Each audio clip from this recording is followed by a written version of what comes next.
مشاكل البيوت الهندسية، استغلال المساحات صغيرة، زوايا البيت لتصير أجمل، ومزج الألوان بطريقة صحيحة.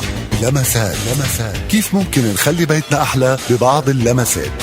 لمسات مع مهندس الديكور محمد دربيش، كل خميس الساعة 12:30 الظهر.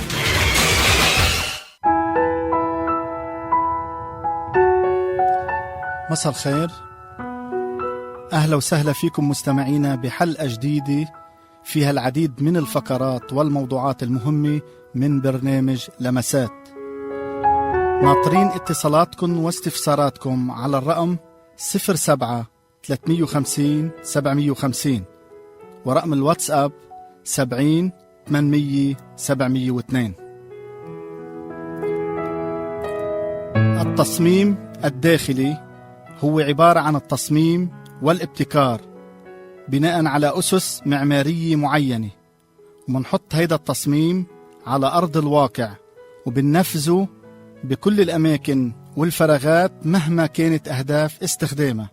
وطبعا هالشي بيتم باستخدام المواد المختلفة والألوان المناسبة بالتكلفة المناسبة. مستمعينا، شو هي فقرات وموضوعات حلقتنا لهيدا اليوم؟ أعمال ترميم والنش في حوار اليوم مع المهندس حسن العبدالله. اللون الأحمر في فقرة فكرة ولون. فقرة الصيانة المنزلية واتصال هاتفي مع المختص بأعمال الحدادة. فقرة نبتة وزينة رح نحكي فيها عن نبتة الجاردينيا. مستمعينا، والبداية مع حوار اليوم وأعمال الترميم والنش في البيت. تابعونا. مستمعينا، من المعروف أنه العفن والفطريات من أخطر أنواع البكتيريا اللي بتصيب أي بيت، وبتنتج عنا ريحة كريهة، وبصير شكل الحيطان غير مرغوب فيه. يعتبر العفن من أخطر أنواع الفطريات اللي بينتقل عبر الهواء، ويمكن يكون السبب الرئيسي للعفن هو الرطوبة وسوء التهوئة الجيدة داخل البيت. ومن أهم أنواع النش وأسبابه هو ممكن يكون ناتج عن مشاكل بمواسير المي بالحيطان.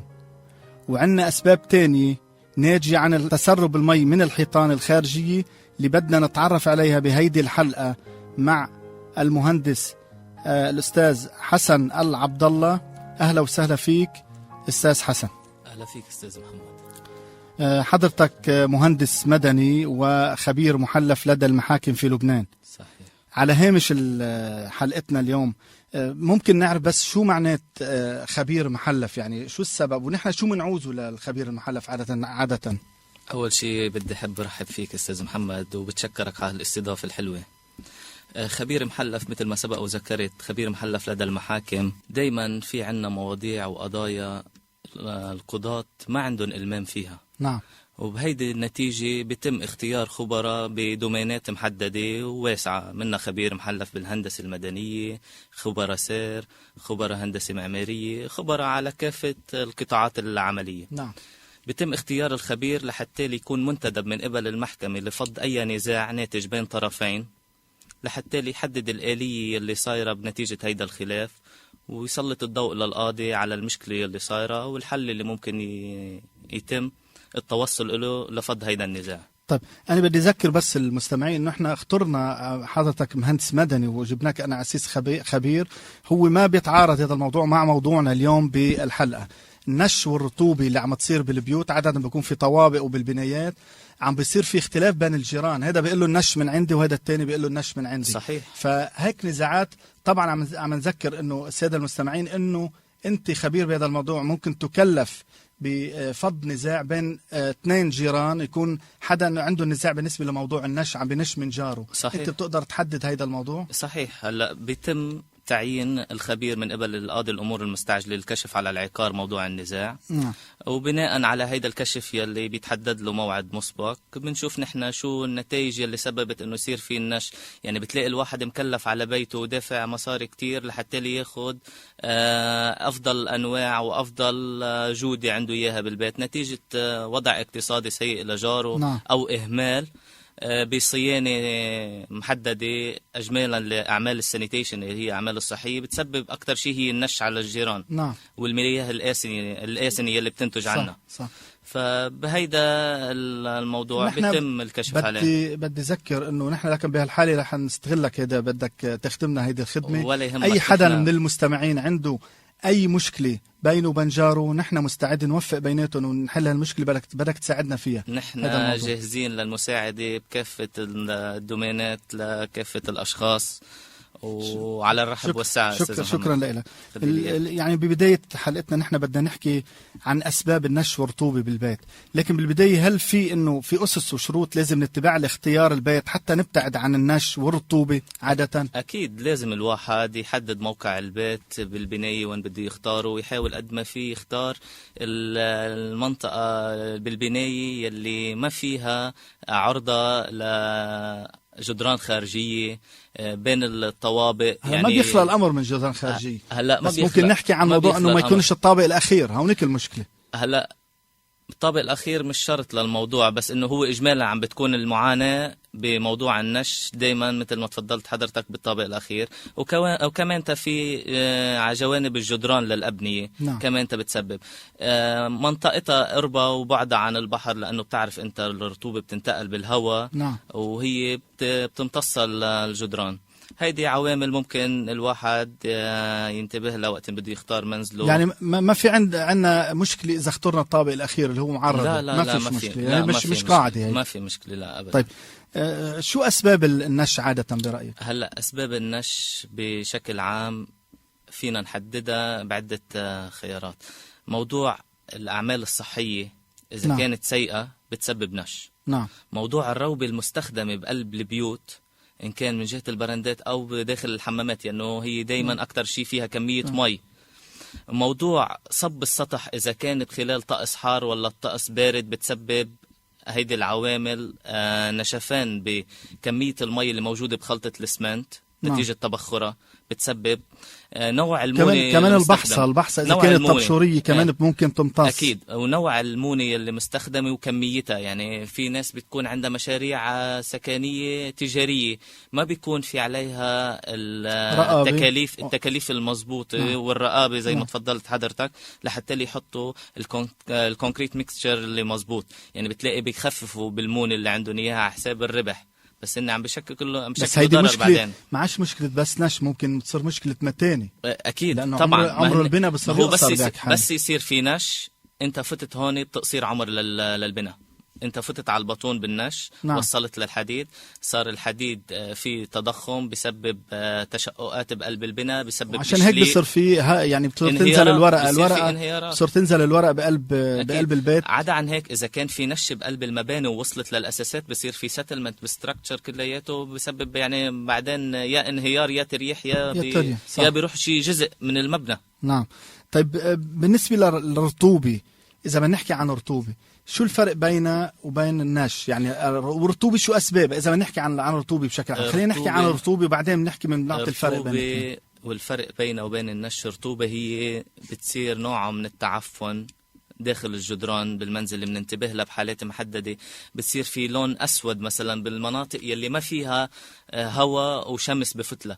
أكتر شيء وأصعب شيء بالنسبة لموضوع الرطوبة هي تهوئة المنزل. يعني لازم باليوم مينيموم 10 دقائق البيت يتهوى حتى اللي يفوت هواء جديد ويطلع. إذا كان البيت مش هيدا شيء كتير ممتاز. الرطوبة ساعتها بتكون محسوم أمرها ما بتكون موجودة. رطوبة كمان ناتجة عن رطوبة من الجو إذا كان قريبة من سطح البحر. نعم. قربة من سطح البحر بسبب رطوبة عالية. بتطلع أنت إذا بعدنا عن الساحل باتجاه الجبل بنلاقي المناخ أروق، ما في رطوبة، عمر البناء فيها أطول من عمر البناء اللي قريب من سطح البحر. نعم. وفي عندك رطوبة داخلية ناتجة عن امتصاص الجدران لرطوبة الأرض. طيب بالنسبة للرطوبة إذا ما عالجناها ممكن تمتد من مطرح لمطرح عادة، والله النش هو اللي هلا هي بتتنقل، بس سرعة انتقالها مقارنة بالنش مختلفة كليا. النش نقطة المي بتفتح بابها بصخرة صوان بكل رياحة بسهولة. طيب يعني بدي لك إذا دهنا الغرفة مثلا دهنيها للغرفة وعملنا معالجة من جوا على أساس خلص دهنا الغرفة، ممكن ترجع رطوبة أو يرجع الناش؟ هلا بيرجع رطوبة، نحن هيك بنكون عالجنا بس السبب، النتيجة للرطوبة، ما عالجنا السبب للرطوبة. ما عالجت السبب، لازم نعالج السبب. أكيد هو معالجة السبب لازم تكون من برا مش من المسبب للرطوبة، نحن لازم نعالجه قبل ما نعالج وضعية الرطوبة أساسا الخارجي. نعم صح، يعني لازم عادة نعمل صيانة للبيت بشكل دوري، يعني بتنصح بهذا الموضوع حتى نتفادى أي طارئ ممكن يحصل، ولا كمان هذا مش أساس مش معيار؟ أكيد أنا بنصح، والدليل أنه قنطارة وقاية خير من قنطارة علاج. يعني الواحد إذا بيدارك الأمر قبل ما يصير عنده العطل شيء جيد. وبالدليل أي صيانة لأي موضوع ما، شوف أنت أسنان إذا ما بتضلك بتروح عند حكيم أسنان من فترة لفترة، نعم. بتوصل لمرحلة صحيح. بدك تخلع السن مثلا، هيدا أبسط الأمور. صح. لا، لازم يكون في صيانة دورية للمنزل، وممكن تكون الصيانة من خلال رب المنزل، مش بالضرورة من خلال مختصين. يعني أبسط الأمور بالنسبة لموضوع النش الروبي بالحمامات وبالمطابخ هيدي أساسية. طيب خلينا ناخذ اتصال مع السيد فادي مروي، صاحب ومدير مؤسسة مالك للتجارة والمقاولات، المختص بأعمال وصيانة ومعالجة النش والرطوبة. أهلا فيك في برنامج لمسات. تحياتنا أستاذ محمد، تحياتنا لضيفك الكريم الأستاذ حسن. الله يحفظك يا رب. بدي أسألك سؤال، شو هي المشاكل الأكثر شيوعا يعني بالنسبة للنش اللي عادة أنت حسب خبرتك هلا العالم اللي بتيجي تعمل صيانة عندك، شو عم تلاقي أكثر شيء عم بكون عندهم بالسقوفيات بالحيطان؟ شو عم تلاقي أنت؟ شو هي المشكلة الكبيرة الموجودة عندنا اللي هلا اللي دارجة صارت هي مشكلة العصر مثل ما بقولوا؟ نعم. حاليا مشاكل النش كثيرة وعديدة. اهم عم بكون خارجي من خارج المنزل، ببلش مثل ما قال الاستاذ حسن هو امتصاص الباطون للمي. نعم. بسبب ضعف الباطون. نعم. بسبب ضعف المواد الاسمنت الموجود داخل الباطون. نعم. وبسبب كمان الرمل المستعمل ضمن الخلطة الاسمنتية اللي هو عبارة عن رمل. نعم. يكثر فيه الغبار وفي كثير من الأتربة. نعم. فهذا بيسبب امتصاص المي ودخول المي لجدران المنازل. طيب. وتسبيبها لهيدي المشاكل. طيب بمثل هيك حالة عادة كيف بتعالجوها؟ يعني عادة كيف بتعالج هيك مشكلة لحتى تتخلص منها وعم تنجح معكم يعني عادة عم تنجح؟ شو المواد اللي ممكن تستعملوها؟ نحن عندنا عدة أنظمة لمنع النش. نعم. أول شيء عندنا الأنظمة الإسمنتية اللي هي بتخاوي الإسمنت، اللي مصنوعة من الإسمنت. نعم. اللي ممكن تندهن دهان أو بطرق ثانية تنشغل. في عندنا أنظمة زفتية بتشتغل كمان للجدران وللأسقف وللأرضيات. نعم. من حيطان دعم ومن أسقف. وفي عندنا أنظمة من مادة البوليريتان المعروفة باسم مادة البيو. نعم. هذه بتندهن دهان، ممكن تندهن تحت البلاط لنعزل طابق عن طابق، ممكن تندهن تحت للجدران لنعزل الخارج عن الداخل، ممكن تندهن تحت أنابيب المياه مثل ما قال لك أستاذ حسن. نعم. أنابيب المياه صحية أو غيرها. صح. ممكن تتسرب تعمل مشاكل للطابق الأسفل. نعم. فنحن هيدي المواد الإسمنتية أو المواد الزفتية أو البوليريتان ممكن ندهن نعزل السطح عن جاره أو الحيط عن الداخل أو الجار عن جاره بالنهاية. هيدي المواد بتعطي استقلالية لكل منزل بمنزله. طيب عم تنجح هاي العملية؟ عم تنجح معكم ولا عم يصير في أوقات عملية صيانة بالبداية مرة ومرتين وثلاثة لحتى تنجح، ولا بتعملوا تجربة للشتاء؟ كيف بتعملوا التجربة لحتى تشوف إنه هيدا السقف أو الحيط إنه ما عاد عم بيناش؟ شو الطريقة اللي بتشتغل فيها؟ نحن أول شيء نحن بنشتغل بمواد جدا مرتبة ومعروفة، هي شركة سيكا العالمية. نعم. اللي أكيد في عليها تيست بمختبرات أجنبية وبمختبرات بلبنان. هيدي المواد مكفولة وموثوقة 100%. كمان من ناحية تانية نحن لما بننفذ بنعمل تيست مي للأسطح أو للداخل، بنعبي مسافة حوالي 10 سنتي من المي لنشوف أي تسرب أو أي مشكل. نعم. طيب. عند حدوث هيدا المشكل أو إذا بين معنا شيء نحن بنعالج المكان اللي خرج منه المي. هلأ ممكن كمان ببعض الأحيان يكون في تريح بالبناء، في بتعرف أنت في تربة ممكن ما تتحمل ضغط وزن حركة، بصير في تفسيخ في فسوخة وتشققات بالسقف. هيدي مشاكل البناء كمان تعالج بمواد خاصة من معاجين أو غيرها. لحتى نسكر هيدي الفسوخات ونعالج مشكلة. هيدي المعجون اللي بتستعملوه عادة. طب إذا رجع صار في انحطاط وضل الانحطاط عم بكفي، يعني صار في حطط بعده عم بكفي، طب هيك حالة ممكن تحمي هيدي المعجونة ولا هي مطاطية بتتمدد مع 100% أستاذ محمد. هيدي المعجونة هي عبارة عن معجونة مطاطية تتمدد لحوالي 1000%. يعني ممكن تصير 10 مرات دوبل طولها أو عرضها. فهيدا شيء بيعطينا ليونة بحركة المعجونة وبتتمدد مع حركة البناء. يعني أنت ما عندك مشكلة، أنت بتنصح كل حدا يقدم على هيدي الشغلة إذا كان في عنده نش، ما فيش عندك مشكلة بهذا الموضوع؟ أكيد ما عندنا مشكلة. نحن طيب. عم نعالج هيدي المشاكل لحتى ما يكون حدا عنده مشاكل. طيب عذرا أنا بدي أحكيك شغلة بالنسبة الموضوع المادي. يعني مش عم بحكي بشكل أنا مادي، بس عادة العالم عم تهرب من مسألة النش، عم تكون الكلفة كتير عالية، عم تكون كتير. شو السبب إنه الكلفة عالية هالقد؟ إنه في ناس ما قادرة لا تشتغل ولا مش عارف شو بدي أعمل. حقيقة أنا بدي وصل فكرة للعالم، بس بدي وصلها بطريقة ما ضروري نحدد أسعار. شو فينا نعمل؟ شو في عندك خدمة لهذا العالم تقدر انك تعطيها بشيء بأقل كلفة يكون؟ اول شيء التكلفة اذا نحن بدنا نحسبها عملية حسابية للاضرار اللي عم بيسببها الناس هي لا تذكر. اولا انت مثل ما قال الاستاذ حسن قبل شوي، انا دائما عم بعلق على كلام الاستاذ حسن. نعم. انه قال نحن عم نتكلف على منزلنا من ديكور وجفصين ودهان. صح. فمشكلة بسيطة من الناس عم بتروح لنا مبالغ طائلة حطيناها بهيدا المنزل. فمعالجة النش لا تذكر نسبة إلى الخسائر اللي ممكن تصير. هلا مضبوط معالجة النش بتكلف، لكن المواد هي فيها تكلفة وفيها يعني. طيب بدي أقطعك من الشغلة. أنا ما عم بحكي هلأ عن الناس اللي هن مكتفين ماديا، أنا عم بحكي عن الناس اللي ما معهم مصاري. يعني مثلا اليوم مرقت حالي عندي، كنت بأحد الأماكن فقالت اجت عم تقول إنه أنا احترق بيتي وعم بشتغل وصار في تفسيخ بالبيت، وهذا أكيد حيصير في عندنا مثل هيك حالي. شو فينا نعمل شيء إنه نقدر نساعد هود الناس من دون تكلفة؟ في مواد معينة تقدر توفي بالغرض لو ما كانت التكلفة كتير عالية عندك؟ هلا فينا نحن نقضيها بس بعملية المعاجين ومعالجة مكان التسرب فقط. نعم. نحن لما بدنا نعزل بشكل عام كل المساحة. لكن إذا التكلفة أو القدرة عند الشخص ضعيفة، ففينا نحن نكتفي بس بمعالجة تفسخات أو مكان ترشح الماء أو مكان امتصاص الماء. نعم. طيب بدي نصيحة أخيرة للمستمعين، شو بتقدر تنصحنا؟ بدي نصيحة أخيرة إذا بتسمح. النصيحة أخيرة، نحن ننصح المستمعين إنه نحن نباشر بعملية معالجة النش من بداية البناء مش بالنهاية، لأنه هي مشكلة من البداية. أول شيء نستعمل نوعية إسمنت منيح، نحاول نستعمل هذه النوعية. نعم. رمل منيح، نحط الإضافات اللي لازم نحطها داخل الخلطة الإسمنتية.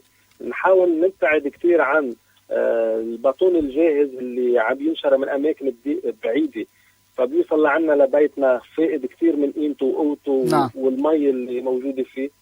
نستعمل عملية منع النش قبل ما يصير مش وقت ما بيصير. شكرا لك سيد فادي مروي، صاحب ومدير مؤسسة مالك للتجارة والمقاولات المختص بأعمال وصيانة ومعالجة النش. شكرا لك على المعلومات اللي أعطيتنا إيه. شكرا لك ولضيفك الأستاذ حسن. مستمعينا، في عندي سؤال على الواتساب بيقول سوسن بتقول إنه عنا نش بالجدران الخارجية وحاولت معالجتها أكثر من مرة ما نجحت، شو في أعمل؟ أستاذ حسن بهيك حالة شو فينا نعمل؟ هلا بالمعالجة الجدران الخارجية في عدة عوامل ممكن تحول دون معالجتها والنجاح فيها، فمنلجأ نحن بهيدي الحالة للمعالجة من الداخل. ممكن ارتفاع الأبنية هو اللي يحول دون وصول للجدران الخارجية. ممكن مثلا هلا هي عم تقول إنه معالجة أكثر من مرة، معقول يعني تكون المواد أو الطريقة؟ هلا بشكل عام وبأغلب الأحوال عم بتكون الطريقة التطبيق، الخطأ بيكون بالتطبيق. يعني في ريت من التايم لازم بين مادة ومادة لحتى اللي تقدر تاخد النتيجة اللي بدك إياها. بهيدي الحالة أنا بنصحها بالمعالجة من الداخل للموضوع، إما من خلال تلبيس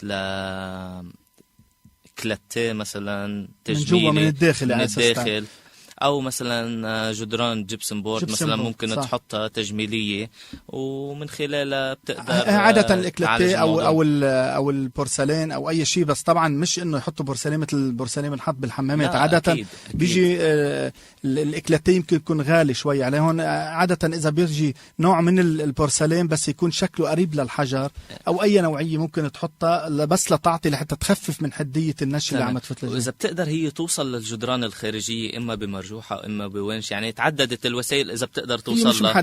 في المواد الزفتيه بتساعد على هيدا الموضوع. قالت انه انا معالجه اكثر مره. على كل حال بعتقد وصلت الفكره. في عنا سؤال تاني علي بيقول، بس هذا يمكن خارج نطاق الحلقه، بس بخاطرك نحن حنجاوب عليه. بيقول انه بدي ركب ورق جدران بس الحيطان عندي مطعوجه، شو بدي اعمل لركب ورق جدران بالطريقه الصحيحه؟ هلا يعني بهيدي الحاله انا ما بلاقي في عنده انسب من الجبسن بورد ليركبه، لانه اذا عنده الحيطان يمكن تكون التكلفه. انا عندي طريقه ثانيه، بده يسمك بقصه المعجونه اكثر من مره ليمشي الحال. قد ما يسمك او اذا الطعوجه اللي عنده اياها كتير نسبتها عاليه، مع المده الزمنيه المعجونه حترجع تفلت نوعا ما.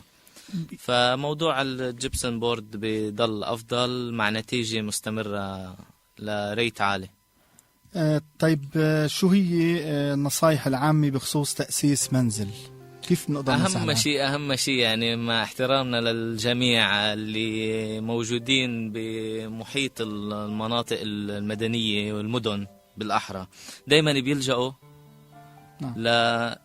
تأسيس منزل من خلال معلم عمار. بيقول لك أنا ما بحاجة مثلا لمهندسين. يا خيي جربوا اسألوا أنتم مهندسين وما بتخسروا شيء. يا خيي في عدة عوامل لتأسيس المنزل. المهندسين يمكن ما عم يعرفوا التكاليف وهالتفاصيل كلها. في تكاليف عندهم عم تكون. يا خيي جربوا يستشيروا. طيب نحن معنا اتصال. ألو يعطيك ألف عافية أستاذ محمد. الله يعافيك. الله يعافيك. أهلا وسهلا. احترامي لك وللأستاذ المهندس أستاذ حسن. أهلا وسهلا فيك. الله يخليك. معك راجع عواضة. أهلين. هلا أهلا وسهلا فيك. الله يخليك. الله يخليك يا رب. أنا بس بدي أسأل الأستاذ حسن بس سؤال. أنا بالبيت عندي عم يصير في نش. أنا ثالث طابق هو آخر طابق. نعم. هلا عندي الحيطان تاع مثلا أرض الدار من ورا جاي حجر صخري اصطناعي. صرت عامل له تشميع 3 مرات. فجأت هيدي السنة إنه عامل لي نش من جوا. نش يعني في تسريب مي ولا ترشيح مي يعني؟ مش نش تسريب مي، لا صاير البويه زي اللي مبقطعه. ايوه رطوبه. ترطيب.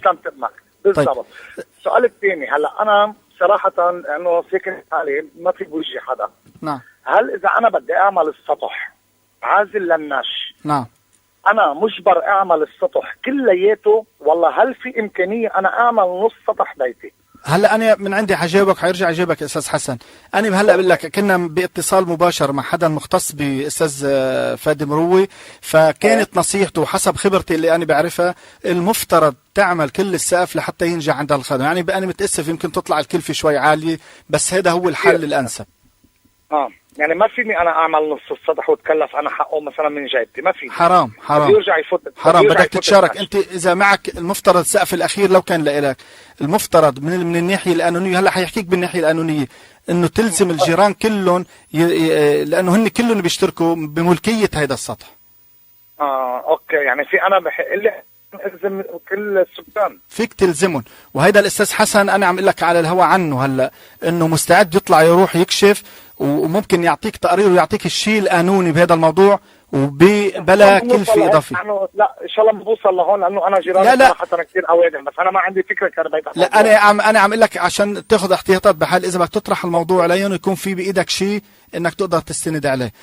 اوكي ممتاز. ماشي. طب بالنسبه للرطوبه اللي عم تصير بالنسبه للحجر الصخري من برا، انا صرت عمل له 3 مرات تشميع. نعم تفضل استاذ حسن حيحكي معك. يلا استاذ راجي عيني. بالنسبه للحجر الصخري الصناعي من الخلف، عملت له انت كذا مره تشميع تمام، بس عم بتضلك ترجع تواجه نفس المشكله. بالضبط. طيب بالنسبه لموضوع الروبه ما بين هيدي صح، الفسخات بين الكلتيات اللي مركبهم الحجر الصخري اللي مركبه برا، انت انتبهت لها؟ يمكن مش منتبه. ولا مرة انتبهت لها. لا استاذي، ولا مرة اخذت بالي من هذا الموضوع. طيب انا بدي اعطيك شغله كمان بالنسبه لموضوع الروبه اللي بدك تسويها من برا. ما تساوي الروبه العاديه. اوكي ممتاز. تطلب روبه المسابح يلي هي دايما معرضه للمي. روبه المسبح هي افضل من الروبه العاديه، وبهيدي الطريقه أوكي. ان شاء الله بيكون الموضوع عندك انحل 100%. ان شاء الله يا رب. تمام.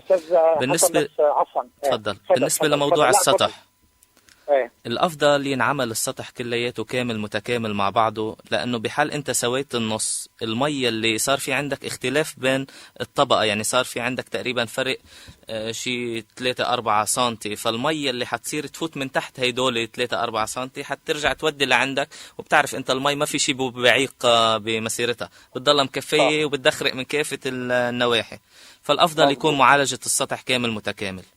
أوكي. بالنسبة ممتاز. لموضوع التكلفة انت والجيران، هو يعتبر السطح من الاقسام المشتركه اذا صاحب البناء مفرغه لحدا من المالكين، بس هو لا بالاجمال هو اقسام لا هو مشترك. هو اجمالا لصاحب المبنى اذا مش محطه بالسند لشي حدا. انت بتقدر تلزمهم هون من ناحيه السلامه العامه وعمر المبنى، يتم معالجة هيدا الموضوع لاستمرارية البناء، ما تواجهوا بعدين تفسخات وتشليق بالسقف عندكم. تمام. اوكي استاذي، وان شاء الله خير. شكرا لك سيد. بس عفوا استاذ محمد، بس اخر سؤال. تفضل. بس قصه الروبه وبدي ارجع شمع، انت بينصحني الاستاذ حسن اعمل هيدي الخطوه هلا اجمالا افضل شيء خلال يعني من الربيع وبالطالع، اول شيء بتكون كل الرطوبه اللي موجوده عندك بالحيطان انسحبت نتيجه الحراره يعني المرتفعه. بالضبط، يعني انا برايي بنص الصيف مثلا بحزيران بعمل لها الروبه وبرجع بشمع مره. تمام، يعني سبحان الله. هلا انت شايف الجو عم بيكون دائما صيفي، يعني ما عم بيكون في المناخ اللي اعتدنا عليه بالسابق. اكيد صح. شكرا لك. شكرا لك. اهلا وسهلا حبيبي. بدي نصيحه اخيره منك استاذ حسن. نصيحة بالنسبة لموضوع الرطوبة والناس شو ممكن؟ أنا بدي ناشد ربات المنازل كلياتهم موضوع رطوبة بإيدهم. نعم. أول شيء يهووا البيت لو 5 دقائق 10 دقائق باليوم. ثاني شيء بحال كان الطقس في شتاء وما قادرين ينشروا الغسيل برا، ما يجربوا ينشروه بقلب البيت جوا. حلو. لأنه هيدي المي بس بدها تتبخر.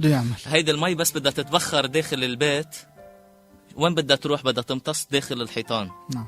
وبحال كانت الرطوبة عندهم عالية بغرفة ما، يجربوا يجيبوا بوكس أو صندوق صغير ويحطوا بقلبه فحم ويكون مخرق من الجوانب. فحم عادي. هذا اللي بيمتص رطوبة الفحم. نعم. انت بتلاحظ العالم بتحط جرايد بقلب الخزين بس ما عارفين شو الخبرية، وقت بيطلع ريحة لا هيدي الجرايد بتمتص رطوبة. على كل شكرا لك المهندس حسن العبد الله الخبير المحلف لدى المحاكم في لبنان.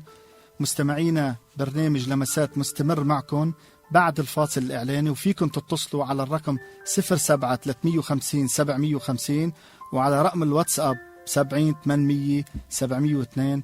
انطرونا. يخلي لي اياك استاذ محمد، وبتشكرك على هالاستضافة الحلوة، وان شاء الله على مزيد من التقدم يا رب. بجدد الترحيب بكل المستمعين واللي انضموا إلنا هلأ ومنتابع برنامجنا برنامج لمسات، وهلأ مع فقرة فكرة ولون. واليوم رح نختار ونحكي عن اللون الأحمر. اللون الأحمر من الألوان النارية، مبهج وبيلفت النظر. لو خلينا غرفة الجلوس كلها فيها كتير اللون أحمر بتكون عن جد غرفة حلوة.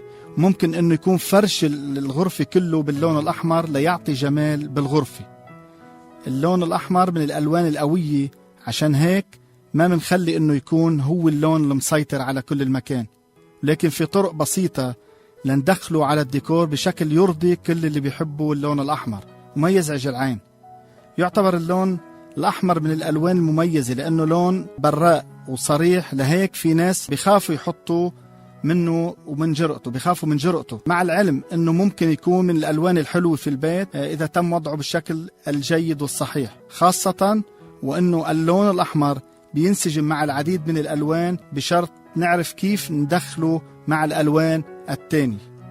واليوم بدي أعطيكم بعض الأفكار بهيدا المواضيع، مثل دهنوا أحد الحيطان باللون الأحمر مع ترك كل الحيطان التاني بلون حيادي هادي. هيدي الطريقة بتخلينا نحصل على وهج اللون الأحمر مع الحفاظ على الطابع الهادي للغرفة، والاستعانة باللون الأحمر بالإكسسوارات والقطع الفنية مثل طاولة جانبية صغيرة مثلا. ومن الأفكار الحلوة هي استغلال اللون الأحمر بالسجاد، خاصة إذا كانت الألوان القماش باهتة أو غامقة لإعطاء لمسة من الألوان بالغرفة. وهلأ نحن وصلنا إلى فقرة الصيانة المنزلية. مستمعينا، شروط تركيب أبواب الحديد من ناحية الأمان نتعرف عليها مع السيد بلال كردي، فني حدادي. أهلا وسهلا فيك ببرنامجنا لمسات. حبيبنا يا أستاذ، يعطيك العافية. الله يعافي لي إياك يا ميت هلا. بدي أسألك بس سؤالين هيك مختصرين صغار. شو هي أهم شروط الأمان لتركيب أبواب حديد عادة؟ هل إنه نوعية الحديد هي اللي ولا نوعية المتاني بالنسبة للمعلم؟ نوعية الحديد بتلعب دور. والمتاني أول شيء الحديد يعني يكون طبعا حديد يكون نظيف ومليان، مش فارغ، عفوا مش حديد فارغ. يعني الحديد المكلان أول شيء يكون أفضل، خلعه صعب. وثاني شيء الحام يكون مزبوط، والتركيب كمان له دور كبير، يكون التركيب كمان مثبت مزبوط. نعم.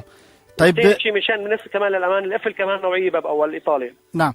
طيب بالنسبه اذا بدنا نخفف الكلفه، لانه اوقات عاده في معلمين مع احترامي لهم يعني بتلاقيه فتلك برسمه معينه صارت توزن، وانتم يعني عاده المعلم الحداد بياخذ على الوزن، بصير في كلفه كتير عاليه. بتصير في بتخف بالتكلفه الرسمي، بصير بدل ما يكون واحد يعملها معجقه كثير وهالشيء، في نعمل هيك شغله هيك، نعمل ديزاين خفيف مثلا سامبل خفيفه ظريفه وقويه. يعني ممكن البوابه تنعمل بالحديد الفارغ وبتقضي يعني بتوفر $75، بتوفر يعني بال $75 ل $100 بتوصل معك قبل الفرق. نعم. طيب في شغله بدي اقول لك اياها. عاده نحن بكل بيوتنا اللي عندهم ابواب حديد عاده بينسوا اوقات المفتاح، بيطبشوا الباب وبينسوا المفتاح، ما معهم مفتاح تاني. في طريقه، نحن مش عم نعلم هلا حدا انه كيف يفتح ابواب، بس طريقه معينه يقدر واحد يفوت على بيته بهيك حاله. شو لازم يعمل الواحد لفتح باب؟ يعني اذا من نفس الباب اذا انخلع ما في فوت الا اذا كمان جاب حداد بطريقه يعني يكون معه شليمان يقص الباب او محل الغال ليفوت، يعني سنة صعب كثير. يعني عندنا مشكله، لكن معناته بده يصير فيها قص العمليه. لا لو اذا مش مشكله بسيطه كان اي واحد خلع على البيت وفات. وقربت السرقه بتصير كثره السرقه. بالضبط. لا يكون هيك اضبط مشان ما حدا شيء يتعلم اول شيء ينسى مفتاح جوا ويكون اول شيء كمان قوي. على كل شكرا لك سيد بلال على معلوماتك القيمه اللي اعطيتنا اياها. شكرا لك. شكرا. اما نهايه فقراتنا فهي فقره نبتي وزينه. رح نحكي اليوم عن نبتة الغاردينيا. الغاردينيا نبتة بيوصل ارتفاعها إلى 1.5 متر تقريبا، وهي نبتة خضراء على مدار السنة ومعمرة، أوراق خضراء بيضاوية بتتميز بخضار الغامق، تكبر وبتصغر حسب النوع، وهي من فصيلة الياسمين ومن عيلة الفل. أزهارها من طبقة واحدة ممكن تكون من عدة طبقات، وهي أزهار فينا نقطفها ونحطها بالمزهريات ببيوتنا. بعض الناس بيصنعوا منها شاي من الأوراق الخضراء، وهو شاي مفيد للصحة. وهي لغة الزهور. نبات الغاردينيا بدل على المرأة الشجاعة والغيورة والذكية اللي عندها الحاسة السادسة القوية واللي ما بتخطئ طبعا، وجل من لا يخطئ. مرات بتكره الكذب ولكن بتسامع عند الاعتراف بالخطأ. أما سيئات النبتة إنها حساس كتير ضد الأمراض، وخاصة الديدان، ولازم لها كتير عناية واهتمام دايم. كلنا بنعرف عنها لهيدي النبتة. لهون نوصل على ختام هيدي الحلقة من برنامج لمسات. تابعتم معنا اليوم العديد من الفقرات، وبشكر ضيفنا المهندس السيد حسن العبد الله الخبير المحلف لدى المحاكم، والسيد بلال كردي وفادي أمروي، وبشكركم على المتابعة. تحيات الزميل المنفذ وسيم الأشقر، ولكم تحيات محمد درباج بالإعداد والتقديم. وبدي أذكر أنه الأسبوع الجاي رح نحكي عن كيفية استغلال المساحات الضيقة بالبيت. انطرونا.